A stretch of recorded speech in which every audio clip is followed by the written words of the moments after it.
It all started by Mr. Justin Trudeau when he triggered the diplomatic standoff and forced that there was a reaction, a very strong reaction coming from Government of India where they cancelled the visa services. Then obviously they have asked Canada to reduce the strength of diplomats in the country. Now, the Canadian side has started dropping the hint that India and Canada are going to sit for a private talks because Canada has realized that the countries that Canada was banking on for the support against India, those countries have not stood with Canada or perhaps have not even issued a single strong statement against India. And this is perhaps the reason that now they are on a back foot. In fact, domestically also, they have given security to the High Commission.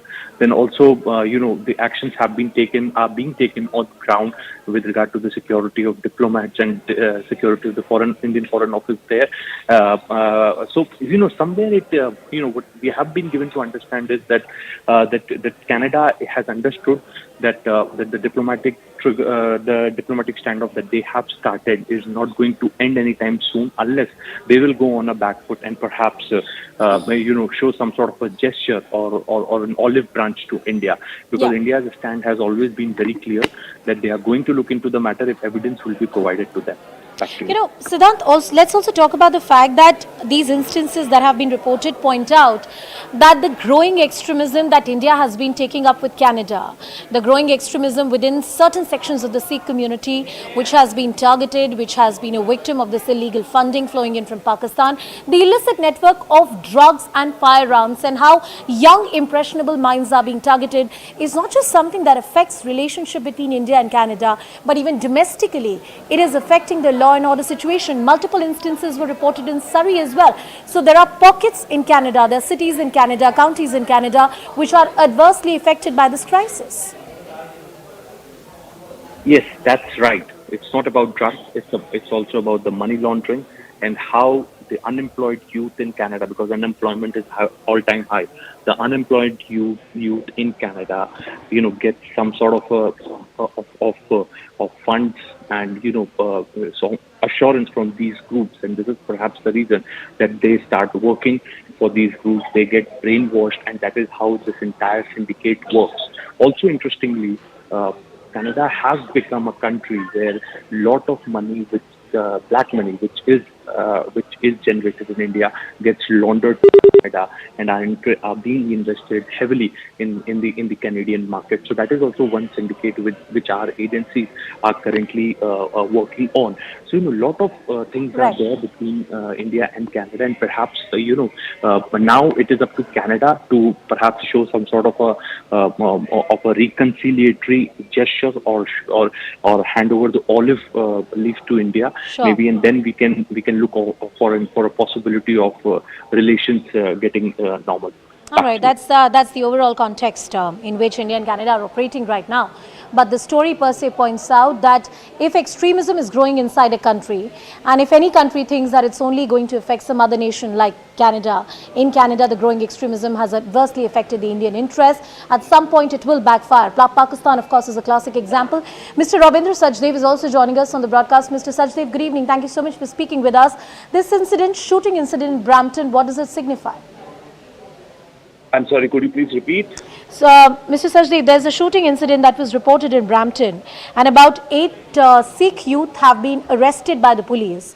There are also illegal firearms and ammunition that have been recovered from them. This is not directly linked to any kind of raids that were conducted on Khalistani elements, but a rather law and order situation which points out how extremism within Canada is now adversely affecting the country. Mr. Sachdev. Yeah, sure. Thank you. No, absolutely. So you see, there's a vicious circle of connect between, the gang crimes which are sprouting up in Canada, which have been festering for quite some time, and the extremist elements. So that's one. The shooting incident that you say has happened, obviously it indicates, the growing impact of, yes, if you nurture, snakes in your backyard, you do get bit by that. That's one. But secondly, the arrest of 8, as you're saying, individuals and all, that is definitely something in a way to be said that's good, that the law and order machinery is acting in the overall sense, I do think that now in Canada, UK, US, Australia, especially these four countries, the local authorities will be clamping down more on such gang and related crimes because the matter of Khalistan has become, is grabbing world headlines now. And these governments are also realizing that on the one hand, though they may talk about freedom of speech and expression, but there is a real problem and a real law and order crime problem, which is also growing concurrently.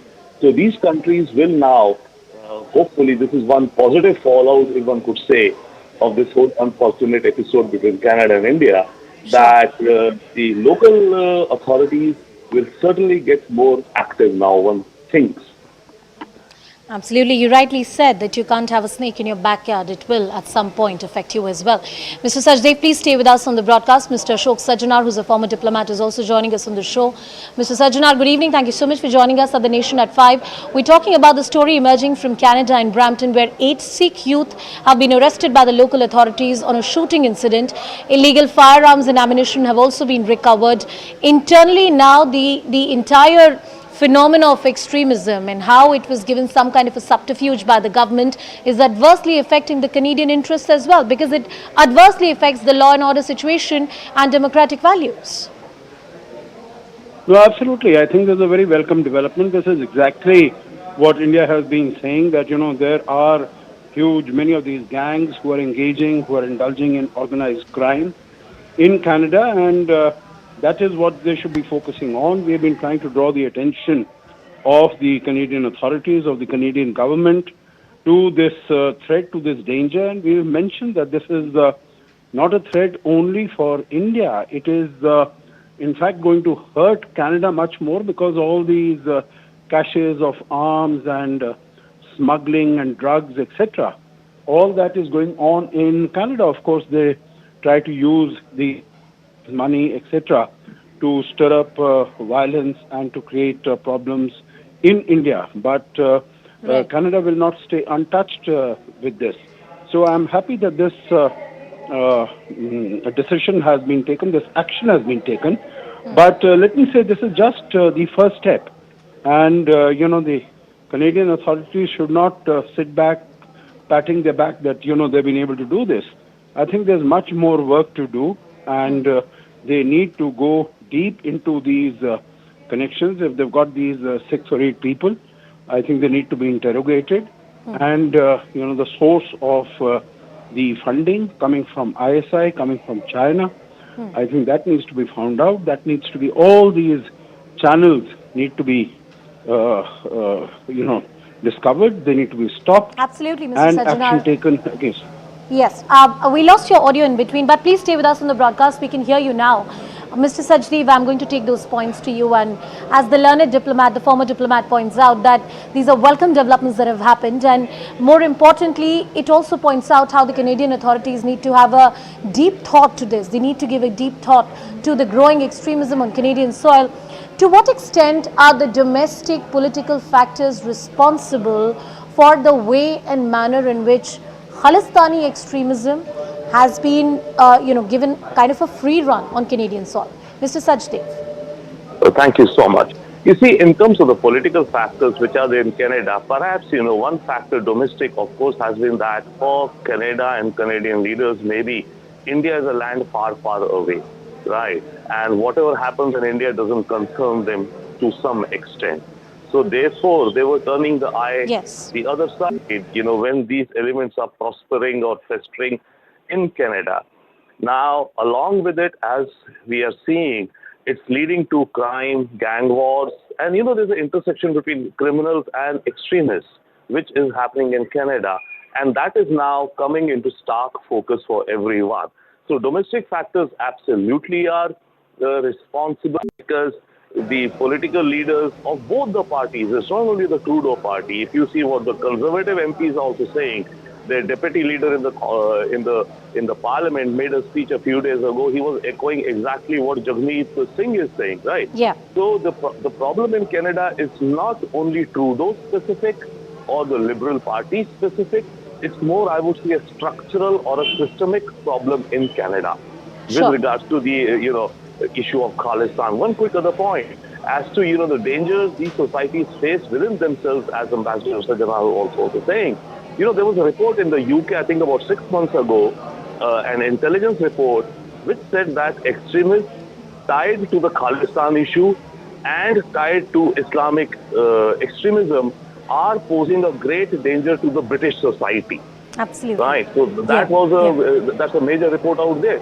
So this is what's happening in these countries, and maybe that's why the British are a little bit more or somewhat more, active or have empathy for what we are saying, because they've realized that internally itself they're being damaged by these extreme elements.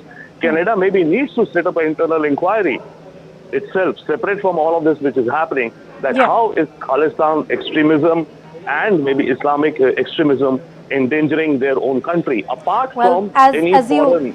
Absolutely, and as you very rightly said, Mr. Sachdev, any form of extremism, whether it's the Islamic extremism or the Sikh extremism, whichever color or religious subterfuge it might want to take, it does not take away from the fact that it's damaging for international relations between two countries and different regional outfits, and more importantly for the nation itself. Thank you, Mr. Ashok Sajjanar, Mr. Rabinder Sachdev, for joining us on the broadcast. Let's cut across to some more latest news coming in, and this is the Ministry of External Affairs on downsizing the Canadian diplomats. The Ministry of External Affairs argues that Canadian officials were interfering in India's internal affairs, and because of those concerns, this move by the Indian government has been taken. They also argue, the Indian government, the Ministry of External Affairs argue that national interest is of utmost importance. That's the word really coming in. Let's also listen into some reactions. But look, let me just say, we have been taking up concerns about the security of our diplomats and our premises and other elements related to people there who are wanted by our security or our judicial systems. And we will continue to do that, and that's an ongoing conversation. I don't want to get into individual persons, but in the UK there was a protest on 2nd October, and we certainly have taken up our concerns on the security of diplomats and premises there with the UK authorities, and this has been ongoing thing. The issue is about security, about ensuring that our diplomats are able to function normally and our premises are safe and that the community is not targeted. Insofar as discussions on parity, as we mentioned earlier, given the much higher diplomatic presence of Canadian diplomats or diplomatic presence here in Canada and their continuing interference in our internal affairs, we have sought parity in our respective diplomatic presence. Discussions are ongoing on the modalities of achieving this. Specific question by you, John, regarding dates, etc. Look, I would not like to get into the details of diplomatic conversations. As we mentioned, I think last week, given that Canadian diplomatic presence is very much higher, we would assume that there would be a reduction. All right, let me cut across to my colleague Abhishek Jha to give us more perspective on the story. Abhishek, what does the statement by MEA really mean when they say that Canadian officials were meddling into India's internal affairs? That's a serious charge to make. India has been saying that high number of diplomats from the Canadian side to India has been a kind of liability, because there have been a lot of instances where they have been meddling with the internal affairs. That includes processing visa and in a way getting people who are wanted in India some kind of political shelter in Canada as well, because India has been raising the issue of certain individuals who have been involved in criminal and terrorist activities in India, and they are sought by Indian agencies, by the Canadian government, but there has not been much action on the ground, and this is where India's disappointment has been with Canadian officials. All right, thank you, Abhishek, for getting us all the details on that very important story. Let's now move on and get you some more details, and this is about Home Minister Amit Shah and his statement after an anti-terror meeting that happened recently in Delhi. The Home Minister has reiterated that it's the commitment of India to destroy safe terror havens and, more importantly, an entire ecosystem that in some way benefits the terrorists or allows them to flourish in India. That's the word coming in from Home Minister Amit Shah. I want to cut across to my colleague Arunima as well. She's joining us on the broadcast. Arunima, give us more context. This is an anti-terror conference which is hosted by National Investigation Agency, and where the anti-terrorism squads and officers heading the anti-terrorism squads across the country come to this conference, and they together share the best practices. They discuss the challenges that the nation is facing. So at the opening session, Home Minister Amit Shah was addressing all these officers of the he said two important things. One said that we have to destroy not just terrorism, but the entire terror ecosystem. So that even if you arrest terrorist X or terrorist Y, there is nobody sitting there to replace him. The entire ecosystem has to be destroyed. Secondly, he said that anti-terror agencies should adopt a ruthless approach. Most of terrorists is strong. Mujahideen was eliminated. Since then, we've not seen an organized group come to the forefront. But off and on, we keep hearing about ISIS-inspired people trying to conspire against the country. The Home Minister's statement there is also giving a message to how this challenge should be dealt with. And last but not the least, he said that it is because of the policy of the current government that we have seen that violence has gone down in Jammu and Kashmir, in Naxal areas, and also in Northeast. Now, opposition could criticize that, this is coming at a time when Manipur is burning, but Home Minister did say that their policies have worked in all these three theatres in the previous years, has seen a lot of instability. All right. Arunima, I think it's a right occasion to perhaps talk more about the internal security in the country.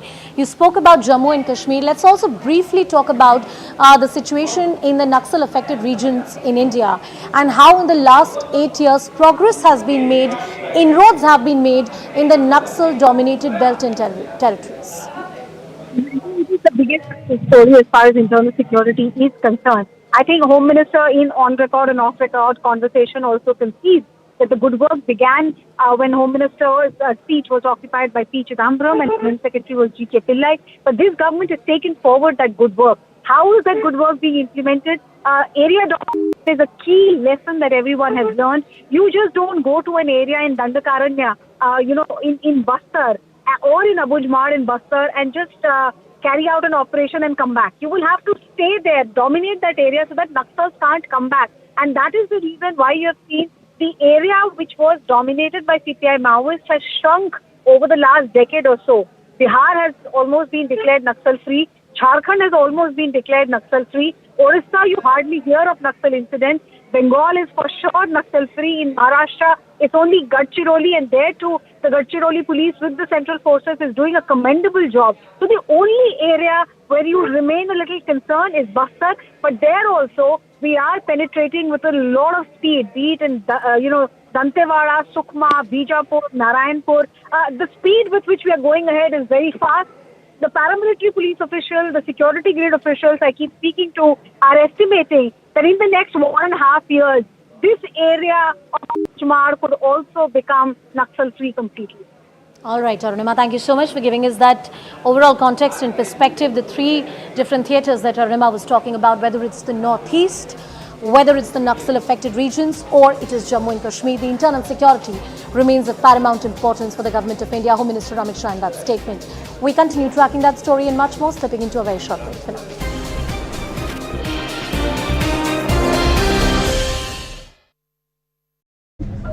Provided you some online platform to put your money on. How was this app really functioning? What the ED investigation suggests so far is that the head office of this app is in UAE, but its tentacles are spread across the world. There is a connection with Netherlands, Sri Lanka, Nepal, UAE of course, and then there are operators in Delhi and Mumbai in India who are helping this app operate. The modus operandi seems to be twofold. One, slum dwellers, people who are in the low income group, mostly unsuspecting people, their UPI IDs are taken by those associated with this app. In return, they are paid some money, but their UPI ID is then misused to launder money. The second way in which this app works is that if you want to bet or if you want to participate in online betting, you are given numbers of call centers. These call centers, have been traced to various countries, Netherlands, Nepal, Sri Lanka, UAE, to name a few. And when you call these call centers, you are sent a WhatsApp number.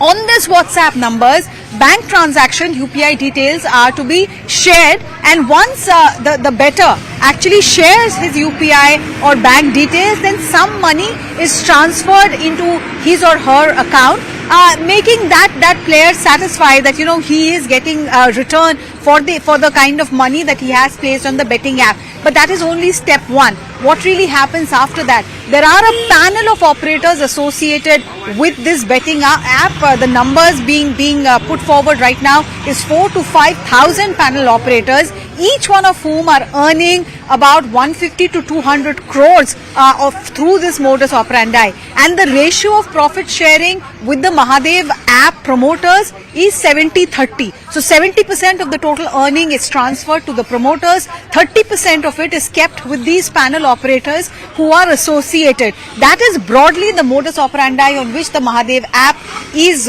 working. Even payments that are being made, there are a lot of celebrity endorsements to make this app popular, make this gaming app popular, betting app popular. There are celebrity endorsements, and ED suspects that they are all paid through Hawala channels. So the money that they are fraudulently earning, they are trying to round trip it and pay it to celebrities via Hawala channels. That is what Ranbir Kapoor is likely to be asked as to how was the payment made to him when he was promoting this particular app. This entire racket actually came to forefront after one of the promoters' wedding in Dubai, in the UAE, caught attention. About 250 crore was spent on that wedding. Cash payment in dirham was made. The wedding planner was also paid in cash worth, hundreds of crores of rupees. There was a private jet that was hired, and that money also from Nagpur all the way to Dubai. Family members of Saurabh Chandrakar, one of the promoters, they all flew down in a private jet. Ravi Uppal is the second promoter. These two are based in UAE. The headquarters of this app is in UAE, but we are told that there is also a Pakistan connection. These two promoters were trying to, launch a similar betting platform in Pakistan as well, and that has set the alarm bells ringing. Why is ED concerned? Why is government concerned? Because on the face of it, this looks like just an organized crime racket, but could it have links with terror? The moment you talk about betting and you have links with Pakistan, automatically the alarm bells are ringing here in Delhi. So that is exactly what has happened in this case. Ranbir Kapoor may not be the first and the only one from Bollywood who will be summoned. A list of about 17 people, Bollywood A-listers, who have helped this app by promoting them or participating in that high-profile wedding, and all payments have been made through Hawala transactions. There are a number of Hawala operators also who are part of this racket. ED plans to question all of them to figure out what is the extent of this money laundering that is happening. 5,000 crore is the rough estimate, but the number could go up, is what ED officials say. They've already attached property worth 417 crore, arrested 4 people, carried out searches at multiple locations. There is a non-bailable warrant from a special PMLA court in Chhattisgarh, in Raipur, against the promoters, based on which ED is also wanting to get a red corner notice issued. But this is just the tip of the iceberg. What the ED officials say is that this betting app and the way it was operating, the tentacles of it could be running deep into Indian society, from the top level of Bollywood right up to slum dwellers in cities like Mumbai and Delhi. Mahadev betting app has once again grabbed headlines because Enforcement Directorate has asked actor Ranbir Kapoor to be present before the Enforcement Directorate and answer some questions. But how does this app really work? What is this app all about? As per Enforcement Directorate, which has been probing the Mahadev betting app, this is an umbrella syndicate which provides online betting agencies, platforms, and betting happens on everything under the sun. It could be on political results as far as elections are concerned. It could be on the weather on that particular day. It could be cricket matches or the success of a particular Bollywood film. So anything that you want to bet on, Mahadev app actually provided you some online platform to put your money on. How was this app really functioning? What the ED investigation suggests so far is that the head office of this app is in UAE, but its tentacles are spread across the world. There is a connection with Netherlands, Sri Lanka, Nepal, UAE of course, and then there are operators operators in Delhi and Mumbai in India who are helping this app operate. The modus operandi seems to be twofold. One, slum dwellers, people who are in the low income group, mostly unsuspecting people, their UPI IDs are taken by those associated with this app. In return, they are paid some money, but their UPI ID is then misused to launder money.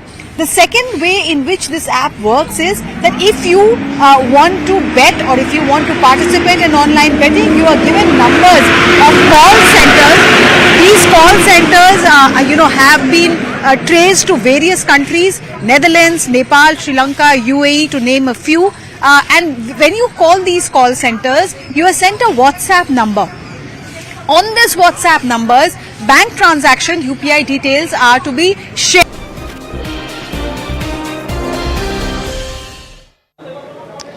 Welcome back. You're watching The Nation at 5 and we continue to get you all the updates from that very crucial hearing which is happening at a special court. Sanjay Singh was presented before the court, which is the procedure. Enforcement Directorate within 24 hours of the arrest has to present before the court. Arguments ensued in court. Both sides presented their version. Enforcement Directorate said that they have grounds of arrest. And on the other hand, Sanjay Singh also made an emotive appeal before the court by saying, if I've done something wrong, if I've done what they're alleging me to be indulging into, please punish me, but all allegations and charges against me are baseless. The court is set to pronounce the order in just few minutes from now. Any moment from now, we'll have the order. Whether there would be a remand, how many days of custody will the Enforcement Directorate get? They've sought 10 days of custody. What is the duration that the court is going to allow? That's a wait and watch. And what does the accused do in a case of this nature? The accused, usually the protocol is moves in a bail application. That's what Sanjay Singh has done.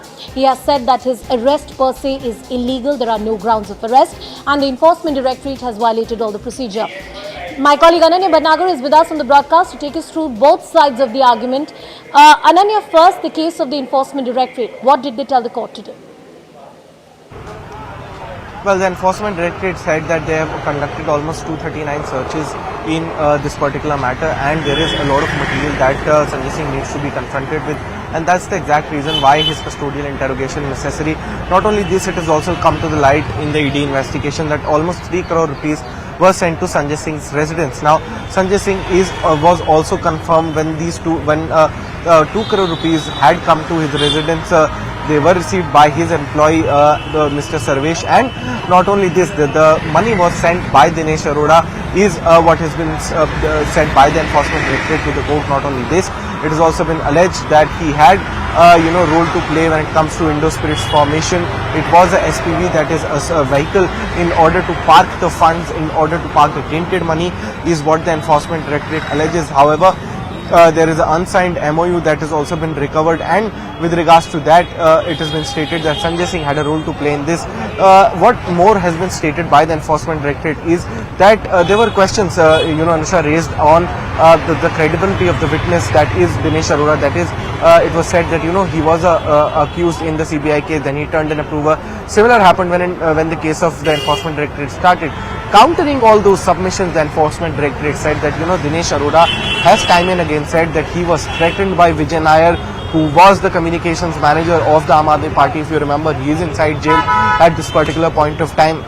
It has been said that Dinesh Arora had threatened, Dinesh Arora was threatened by Vijay Nair in order to not take names of influential people like Manish Sisodia, like Sanjay Singh, and that's the reason why it took a long time for Dinesh Arora to confess these names. However, the case of Sanjay Singh is that this is a political vendetta. This is something that is being done and those are the both sides of argument, as Ananya Bhatnagar is reporting from the court, from the Rouse Avenue court, the special PMLA court, which is set to pronounce the order on whether there will be a remand, custody, how many days of custody for Mr. Sanjay Singh.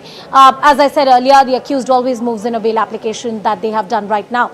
There's also the word coming in from Delhi Chief Minister Arvind Kejriwal, who has said all allegations against Mr. Sanjay Singh are false and baseless. Listen into what the Delhi Chief Minister said. सारे case झूठे लगा रहे हैं ये लोग, तो कुछ इतने केस लगा लिए, इतनी जांच कर ली, कुछ निकलता तो है नहीं। तो इस जांच के खेल में टाइम ही ख़राब होता है, सबका टाइम ख़राब होता है, जांच एजेंसियों का भी टाइम ख़राब होता है, सरकार का भी। सबको काम करना चाहिए, देश के लिए काम करना चाहिए, तभी तो देश तरक्की करेगा। सबको झूठे केसों में फंसा के उससे तो देश तरक्की नहीं करेगा। जिस तरह के सवाल सुप्रीम कोर्ट आज पूछ रहा था, क्योंकि मामला सब जुडिस है, मेरे को कोई टिप्पणी उस पर नहीं करनी चाहिए, लेकिन जिस तरह के सवाल कर रहा था उससे तो मतलब एक तरह से एक फीलिंग आ रही थी कि गलत ही केस बना रखा है इन लोगों ने हमारे ऊपर। Across to my colleague Anshul, who is also joining us on the broadcast, giving us more perspective on the story. Anshul, the Enforcement Directorate said we have basis for this arrest. They also argued that there is ample evidence and material on record to prove the case against Sanjay Singh. The key arguments of ED, and of course, there's political, controversy around it. We just heard what Arvind Kejriwal said. So yes, the Aam Aadmi Party since day one, since this entire case was registered, has continuously been maintaining that this is nothing but political vendetta. But yes, on the other hand, if you see the kind of investigation that has been taken forth by the Enforcement Directorate, initially by the CBI and post that by the Enforcement Directorate, there are several accused who have come to the fore and has narrated a story of how this entire policy was initially tweaked on the behest of the so-called South lobby. Post that there were also discrepancies in the manner in which these licenses were distributed, and post that we have seen that since the Enforcement Directorate has taken the case under its custody, we have seen that how several of the accused have now come on record and has said that somewhere or the other Sanjay Singh was the person who made Manish Sisodia, who was the then excise minister, meet with several of the liquor barons and people who wanted to invest in the new liquor policy or invest in the liquor market in the national capital then. But yes, the kind of arguments that have broken out in the court today, that is also very, very interesting. But yes, the court also took it very seriously and asked this question to the Enforcement Directorate that since the statements were recorded at least an year ago, why was no action taken against Sanjay Singh then, and why suddenly this action has been taken. But yes, since the Enforcement Directorate explained to the court in as many words that it was a very long process and it took time for them to investigate the truth behind each and every statement, and hence it eventually took time for them to go to the house of Sanjay Singh, where we saw raids happen yesterday. Now the allegations that have been put forth are also very, very serious in nature. So yes, the Enforcement Directorate has asked for a 10 days custody, but they have also said that a 7-day custody would also be fine. For how many days will the custody be given, or if at all that custody will be given, that is going to be very, very interesting, because the Enforcement Directorate has already made a long list of things that needs to be confronted with Sanjay Singh in this entire matter, be it him sitting face to face with a number of accused and accused turn approvers. On the other hand, there are several documents that needs to be confronted with him. For example, yes, an MOU was mentioned in the court of law today. This MOU is also a very interesting point. So all these things would be confronted, and hence it is going to take some time for the Enforcement Directorate to confront Sanjay Singh with each and everything. Well, that's the argument that they have made before the court, and mostly in cases like this, custody is something that an agency gets. They have the right to investigate a matter of this nature unless an arrest is thoroughly illegal in nature, but this was not a quashing case. A quashing petition needs to be moved at the High Court or the Supreme Court if Sanjay Singh or his legal team thinks that the case is fit for that. Arunima is also with us on the broadcast, giving us more perspective on the story. Arunima, so far, what is the line of argument that the Enforcement Directorate has maintained? 7 to 10 days of custody. That was what they told the court today. Yes, minimum 7 days is what they have been arguing. And one of the most sensational arguments that they have made in court by seeking remand is that money, cash, crores of rupees exchanged hands at Sanjay Singh's residence. And one of his aides, Sarvesh, is the one who took the delivery from Dinesh Arora, who's an accused turned approver, his employee. Now, the question that the defense asked, and perhaps rightly so, is that if this information has been available for so long, why did ED move in for arrest only now? ED also told the court that Sarvesh has been summoned for questioning only tomorrow. Sarvesh was raided a few months back. So if there was evidence to suggest that he accepted money from Dinesh Arora's employee, 2 crore worth of money, why was he not, taken into custody? Why was his custodial interrogation not done for so long? So these are all questions which the defense is asking. What the ED says is that this is, new evidence that we have. We want to confront Sanjay Singh with various people. There is a telephonic conversation between Dinesh Arora and Sanjay Singh after this 2 crores exchange hands allegedly, in which Arora is asking Singh for confirmation if the money has been received.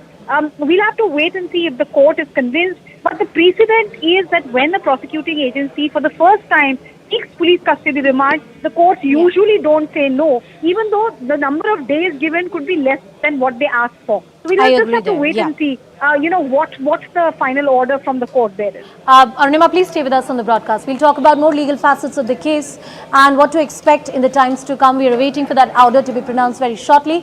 Anshul and Arunima continue to be with us on the broadcast. A reaction coming in from Pravesh Singh of the BJP. एक के बाद एक आम आदमी party के बड़े बड़े leader, वो जो सबसे बड़ी जेल है तिहाड़ जेल और वो मेरी लोकसभा में है, वहां पर जा रहे हैं। अब हमें लगता है कि धीरे धीरे आम आदमी पार्टी का कार्यालय भी तिहाड़ जेल में खुलेगा, क्योंकि ये जो संजय सिंह है ये कोई लास्ट नहीं है। और भी बड़े बड़े नाम हैं जो ये पूरी शराब की पॉलिसी में इन्वॉल्व थे, और ईडी ने जो अपनी जांच करी है उसके पास में काफी एविडेंस है। और जो गवर्नमेंट अप्रूवर बने हैं दिनेश अरोड़ा, उन्होंने काफी बातों की जानकारी दी है। जब संजय सिंह को दिनेश अरोड़ा, अमित अरोड़ा के सामने बिठाया जाएगा और वहां पर उनसे सवाल पूछा जाएगा, तो संजय सिंह केवल इतना नहीं कह सकते क्योंकि इलेक्शन आ रहा है और हम अपोजिशन पार्टी में हैं इसलिए हम पर अटैक हो रहा है। उनको जवाब देना पड़ेगा। We'll continue tracking that story here on CNN News 18. The order from the court expected very shortly, slipping into a short break.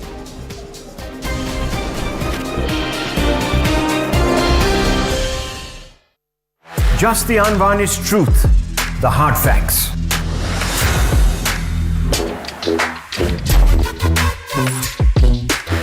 Co-powered by the better actually shares his UPI or bank details, then some money is transferred into his or her account, making that player satisfied that he is getting a return for the kind of money that he has placed on the betting app. But that is only step one. What really happens after that? There are a panel of operators associated with this betting app. The numbers being put forward right now is 4,000 to 5,000 panel operators, each one of whom are earning about 150 to 200 crores through this modus operandi. And the ratio of profit sharing with the Mahadev app promoters is 70-30. So 70% of the total earning is transferred to the promoters, 30% of it is kept with these panel operators who are associated. That is broadly the modus operandi on which the Mahadev app is working.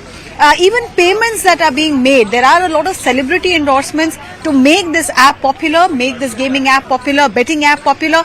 There are celebrity endorsements, and ED suspects that they are all paid through Hawala channels. So the money that they are fraudulently earning, they are trying to round trip it and pay it to celebrities via Hawala channels. That is what Ranbir Kapoor is likely to be asked as to how was the payment made to him when he was promoting this particular app. This entire racket actually came to forefront after one of the promoters' wedding in Dubai, in UAE, caught attention. About 250 crore was spent on that wedding. Cash payment in dirham was made. The wedding planner was also paid in cash worth, hundreds of crores of rupees. There was a private jet that was hired, and that money also from Nagpur all the way to Dubai.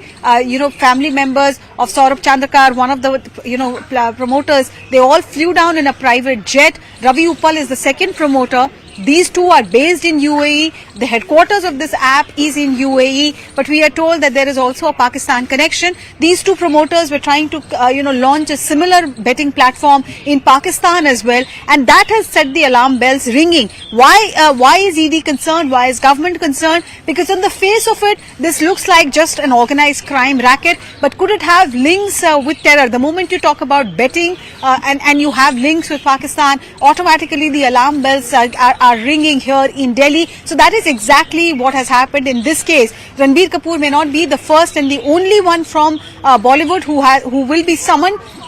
A list of about 17 people, Bollywood A-listers, who have helped this app by promoting them or participating in that high-profile wedding, and all payments have been made through Hawala transactions. There are a number of Hawala operators also who are part of this racket. ED plans to question all of them to figure out what is the extent of this money laundering that is happening. 5,000 crore is the rough estimate, but the number could go up, is what ED officials say. They've already attached property worth 417 crore, arrested 4 people, carried out searches at multiple locations. There is a non-bailable warrant from a special PMLA court in Chhattisgarh, in Raipur, against the promoters, based on which ED is also wanting to get a red corner notice issued. But this is just the tip of the iceberg. What the ED officials say is that this betting app and the way it was operating, the tentacles of it could be running deep into Indian society, from the top level of Bollywood right up to slum dwellers in cities like Mumbai and Delhi. Mahadev betting app has once again grabbed headlines because Enforcement Directorate has asked actor Ranbir Kapoor to be present before the Enforcement Directorate and answer some questions. But how does this app really work? What is this app all about? As per Enforcement Directorate, which has been probing the Mahadev betting app, this is an umbrella syndicate which provides online betting agencies, platforms, and betting happens on everything under the sun. It could be on political results as far as elections are concerned. It could be on the weather on that particular day. It could be cricket matches or the success of a particular Bollywood film. So anything that you want to bet on, Mahadev app actually provided you some online platform to put your money on. How was this app really functioning? What the ED investigation suggests so far is that the head office of this app is in UAE, but its tentacles are spread across the world. There is a connection with Netherlands, Sri Lanka, Nepal, UAE of course, and then there are operators in Delhi and Mumbai in India who are helping this app operate. The modus operandi seems to be twofold. One, slum dwellers, people who are in the low income group, mostly unsuspecting people, their UPI IDs are taken by those associated with this app. In return, they are paid some money, but their UPI ID is then misused to launder money. The second way in which this app works is that if you want to bet or if you want to participate in online betting, you are given numbers of call centers. These call centers, have been traced to various countries, Netherlands, Nepal, Sri Lanka, UAE, to name a few. And when you call these call centers, you are sent a WhatsApp number. On this WhatsApp numbers, bank transaction UPI details are to be shared, and once the bettor actually shares his UPI or bank details, then some money is transferred into his or her account, making that player satisfied that he is getting a return for the kind of money that he has placed on the betting app. But that is only step one. What really happens after that? There are a panel of operators associated with this betting app. The numbers being put forward right now is 4,000 to 5,000 panel operators, each one of whom are earning about 150 to 200 crores through this modus operandi. And the ratio of profit sharing with the Mahadev app promoters is 70-30. So 70% of the total earning is transferred to the promoters, 30% of it is kept with these panel operators who are associated. That is broadly the modus operandi on which the Mahadev app is working. Even payments that are being made, there are a lot of celebrity endorsements to make this app popular, make this gaming app popular, betting app popular. There are celebrity endorsements, and ED suspects that they are all paid through Hawala channels. So the money that they are fraudulently earning, they are trying to round trip it and pay it to celebrities via Hawala channels. That is what Ranbir Kapoor is likely to be asked as to how was the payment made to him when he was promoting this particular app. This entire racket actually came to forefront after one of the promoters went.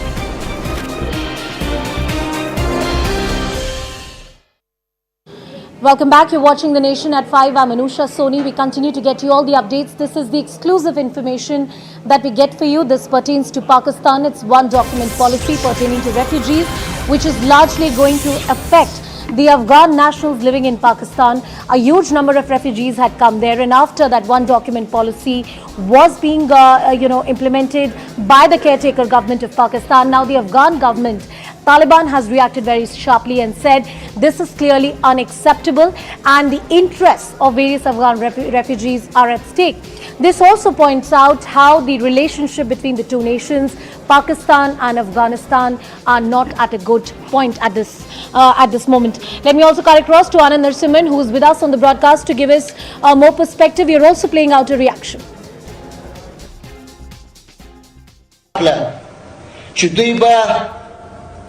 د نومبر تر اولې نیټې پورې د پاکستان څخه وځي دا پریکړه موږ غندو دا پریکړه غیر عادلانه بې انصافه پریکړه ده موږ د پاکستان د شریف او درانه ولس څخه او د هغوی د علماء کرامو او هغو درنو سیاسیونو څخه. Let me cut across to my colleague Anand Narasimhan, who is with us on the broadcast to give us more perspective about this. Anand, we spoke about the story yesterday and you pointed out the history that exists between the two nations. How do you see this panning out? This is a caretaker government in Pakistan.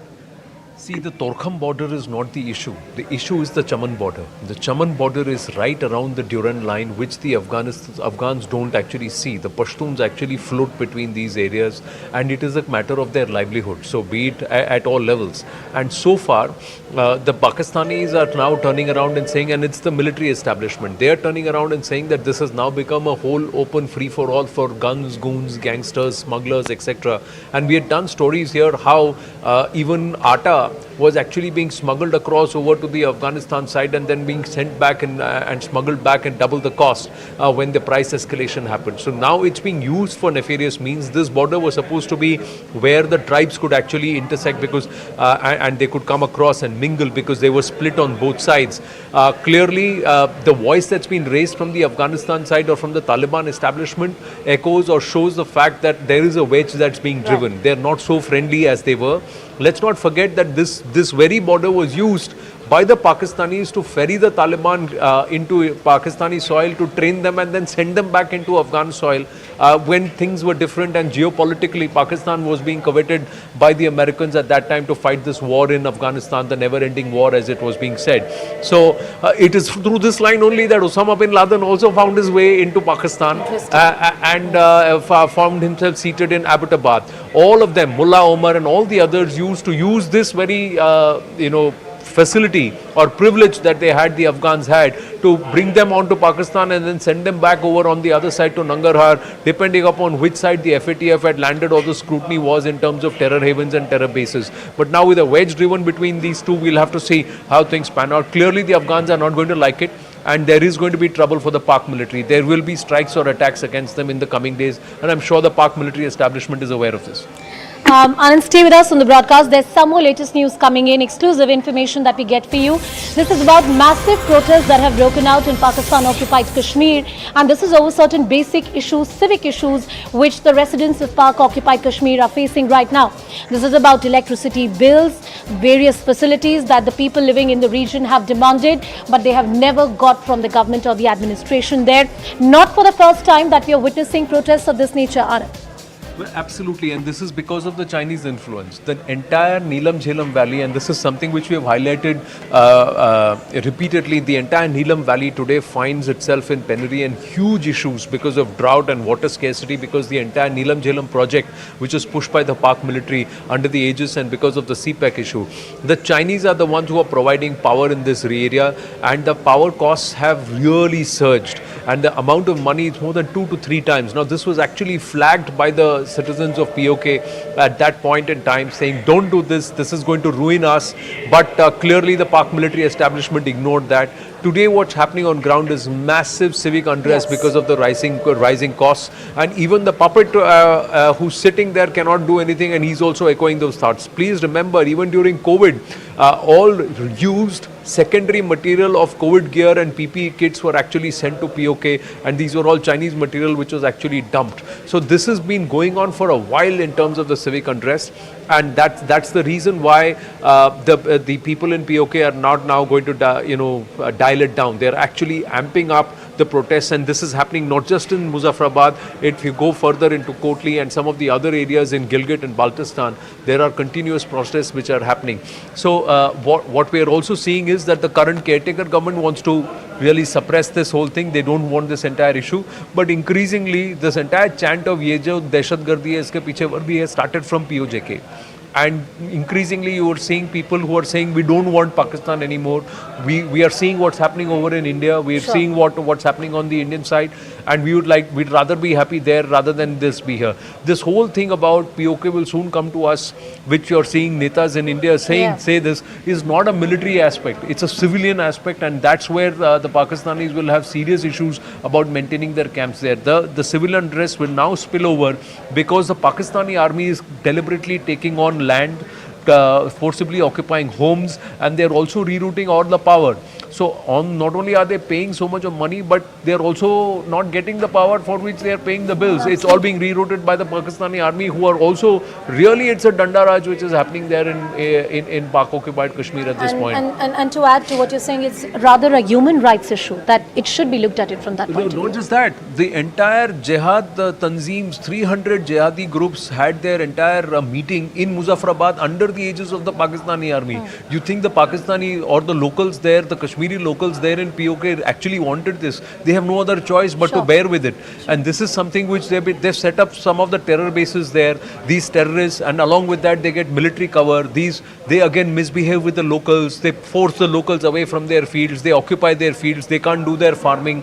How are they going to pay their bills? But at the end of the day, the army does not foot a single naya paisa of their bills. So this is a vicious cycle which is going on, and when the civilians raise their voice, then the army or these terror groups, both of them, you face the hard hand. They abuse their mothers, daughters and wives, or they flog the men folk and deliberately push them into again guns and say, okay, you pick up the gun, go and shoot or throw something or do something and infiltrate, we'll take care of your wife and kids. But there is no system. There are so many people who have actually come back into the Indian side, to Kashmir on this side, and they are being rehabilitated here after what they have had to face over in POK. And we made a big mistake when we tried to move there. We've come back here because, at least it's human treatment here, and we've got a life going forward. It's not happening in POK. Absolutely. Thank you so much for that exhaustive analysis. Anand Narasimhan with us on the broadcast. Shifting our focus to another piece of breaking news coming in. This pertains to a scam in which Chandrababu Naidu is under the radar, and his custody has been extended by the Anti-Corruption Bureau Special Court. That's the bit of news which is coming in at this point in time, that the remand of Mr. Chandrababu Naidu has been extended by a local court, and this is in connection with the scam, with the skill development scam case which is under investigation right now. October 19 is the date till which custody has been extended. It's a judicial remand, which means Mr. Naidu is free to move in a bail application. Swastika with us on the broadcast. Swastika, tell us more. Well, the latest is that, yes, the judicial remand of Mr. Chandrababu Naidu has been extended till the 19th of October by the ACB court. And the view is that the CID says it wants more time with Mr. Naidu to investigate him, to interrogate him in connection with the multi-crore skill development scam case. One can only hope for some kind of relief as far as the TDP is concerned come the 9th of October, when the matter will be taken up by the Supreme Court. This is a quash petition, remember, which Mr. Naidu has filed in the Supreme Court, his team of lawyers, alleging that this is nothing but a political case, and the rigors of Section 17A, in fact, is something that is applicable to this case. The other contention is that Mr. Naidu is also being roped in FIR after FIR, as this is a case of political vendetta which is being allegedly led by Jagannath Reddy.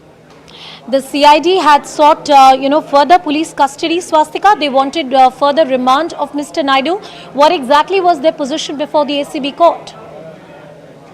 Yes, they have sought. In fact, the version from the CID side is that Mr. Naidu is not just to be interrogated in connection with the skill development scam case. They also want to question him in connection with the Amravati Inner Ring Road case as well. There are several other cases, FiberNet scam, which has come to light. This has come ironically after Mr. Naidu was arrested and then sent to judicial custody in the initial phase of the investigation. Subsequently, we saw that the CID team coming up with different cases. Now, pertaining to that, since Mr. Naidu's allegation against Mr. Naidu is that back when he was the chief minister, he was the one who signed on 13 such papers approving the role of 2 private companies to set up skill centers. But the charge against Mr. Naidu is that 371 crores of fund of public money was allegedly swindled, laundered and raised through shell companies, and the actual skill development project for which it was intended never really happened. In that connection, Mr. Naidu is being wanted by the CID to question and to interrogate him in other related cases as well. All right, thank you, Swastika, for getting us all that perspective. Shifting our focus now to the northeastern state of Sikkim, where flash floods have claimed multiple lives. 14 people are officially dead, over 100 people are missing. This also includes the army personnel. Now, the NDRF and various teams have been rushed to the spot. States like West Bengal are already cooperating. The worst affected states, the state of Sikkim, of course, and there is a high alert which has been sounded in the neighboring state like West Bengal as well. Different districts of West Bengal are also on high alert. What exactly are the top officials saying about the rescue and relief operations? Listen in. Sir, just wanted to know that what is the situation right now? What is this rescue operation going on? And we are getting information that one person has been recovered, one person has been rescued. That's what we are getting. If you could give us some details, sir. The situation is that the cloudburst which was there at Lonak Glacier in North Sikkim, and which caused flash floods in the basin area of Tista River, and all the low-lying areas were flooded with water. So this situation has improved substantially. The water level has started receding, and necessary relief and rescue measures are already in place. So many relief camps have been set up, around 18 relief camps have been set up in the affected areas, and necessary arrangements have been made. Only we are concerned about the Chungthang area, which has been cut off. The road communication is not there, bridges have been washed out, and even the telephonic communication is not there as of now. But necessary arrangements are being made to restore the necessary communication level, both road as well as telecommunication also. We'll continue tracking that story, and the flash floods, of course, are a point of worry for the northeastern state of Sikkim. With that, it's a wrap on this edition of Nation at 5. Plain Speak follows next. Thank you so much for watching.